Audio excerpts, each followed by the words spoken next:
এখানে আছে tomato sauce. আজকে আমি দেখাবো কিভাবে এই সসটাকে পানির বোতলে রেখে আপনারা সংরক্ষণ করতে পারবেন সারা বছর। আমি এখন এই সসটাকে পানির বোতলে ঢেলে আপনাদেরকে বলছি কিভাবে আপনারা এই সসটাকে সারা বছর সংরক্ষণ করতে পারবেন, তাও আবার কোনো প্রকার কাচের বয়ম ছাড়া। এখানে আমি একটা মামের পানির বোতল নিয়েছি।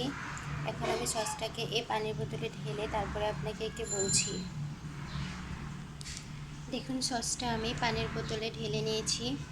এখন আপনারা এই বোতলটাকে ডিপ ফ্রিজে রেখে সারা বছর সংরক্ষণ করতে পারবেন। যখনই খেতে ইচ্ছে করবে বা কোনো কাজে প্রয়োজন হবে এই সসটা, তখনই ডিপ ফ্রিজ থেকে বের করে অল্প গরম করে নিলেই কিন্তু আবার আগের মতো স্ট্রাকচার চলে আসবে। তাই দেরি না করে আপনারা জলদি এই সসটাকে বানিয়ে দীর্ঘদিন সংরক্ষণ করুন। আর আমার চ্যানেলটাকে সাবস্ক্রাইব করুন নিত্য নতুন এরকম ভিডিও পেতে। ধন্যবাদ।